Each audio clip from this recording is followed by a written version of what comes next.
इस हमारे shorts lecture में हम टू द पॉइंट बात करते हुए ये देखने की कोशिश करेंगे कि थीसिस का फॉर्मेट क्या होना चाहिए।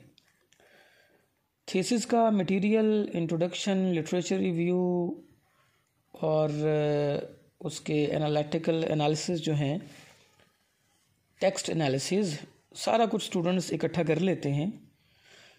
इन द एंड ये एक बड़ा मसला बनता है कि थीसिस का फॉर्मेट क्या बनाना है। फॉर्मेट की वजह से सुपरवाइज़र अक्सर कई चक्कर लगवाते हैं स्टूडेंट्स के, और थीसिस जो है वो बार बार उनको रीफॉर्मेट करना पड़ता है। फॉर्मेट के लिहाज से कुछ बात हम करेंगे और ये कॉम्प्रिहेंसिव तकरीबन मुकम्मल बात इसमें होगी कि फॉर्मेट आपका होना क्या चाहिए।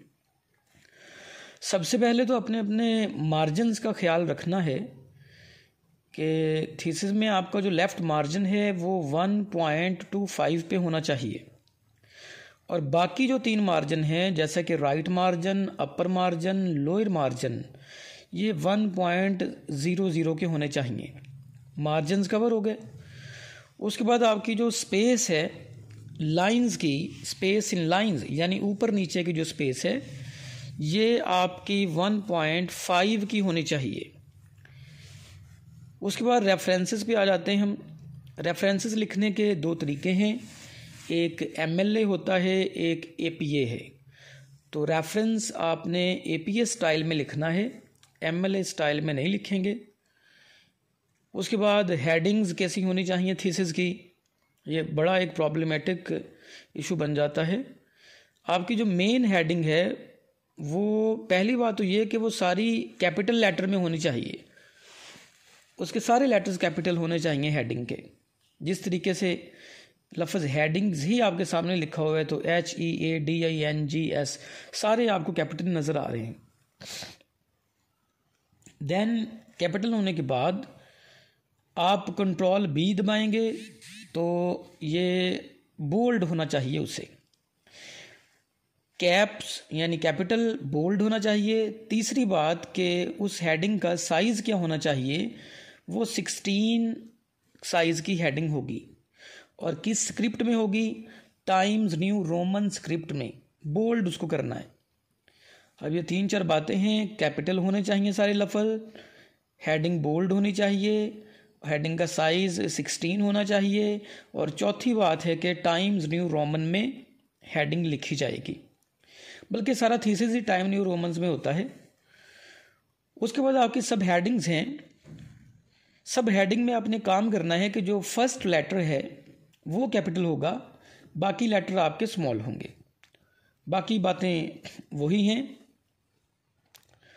कि उसमें फिर देखें कि इसका साइज़ क्या होगा, 14 साइज़ इसका होगा, और ये भी टाइम्स न्यू रोमन में होगा, और इसको भी आप बोल्ड करेंगे।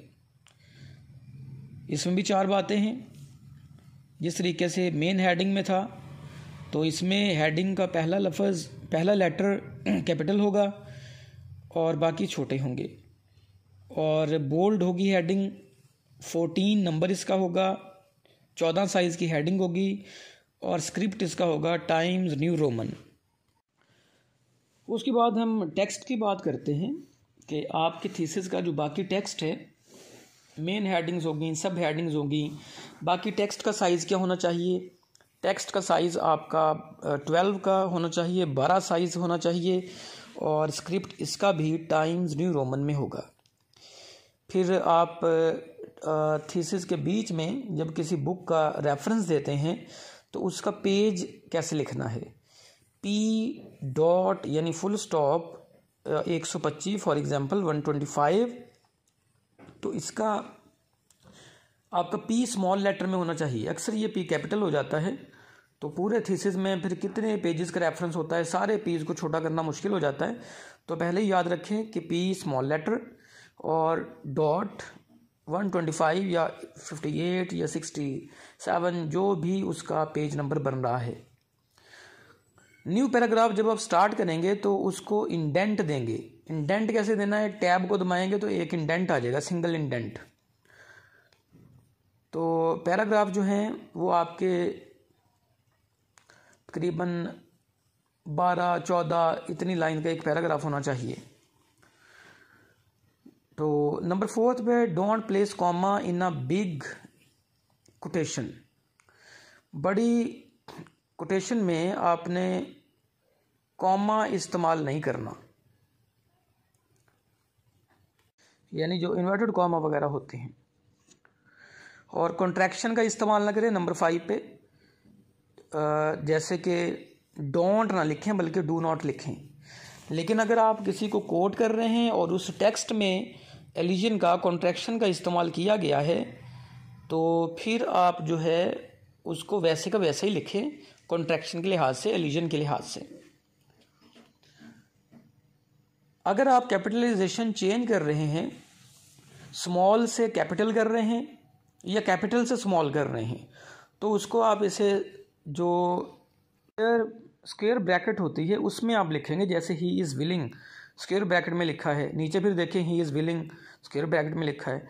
यानी अगर आप कहीं से रेफरेंस उठा रहे हैं कोटेशन का और वो स्मॉल लेटर में है और आप उसे थोड़ा सा चेंज करके लिख रहे हैं अपनी लैंग्वेज में, अगर वहाँ स्मॉल है तो आप उसको अपनी लैंग्वेज में कैपिटल कर देंगे, अगर वहाँ कैपिटल है तो अपनी लैंग्वेज में उसे स्मॉल कर देंगे। ये रिसर्च एथिक्स में बेसिकली बात आती है। किसी भी राइटर के वर्क्स का जब रेफरेंस देंगे, किताब का रेफरेंस देंगे, तो किताब का जो नाम है वो इटैलिक्स में आना चाहिए, थोड़ा सा टेढ़ा करके लिखेंगे, द विंटर्स टेल। राइटर का नाम जॉन विलियम शेक्सपियर नहीं, बल्कि ये सारा उलट जाता है, शेक्सपियर J.W. आएगा, यानी ये बन जाएगा शेक्सपियर जॉन विलियम। तो इस तरीके से आपने थीसिस के फॉर्मेट का ख्याल रखना है।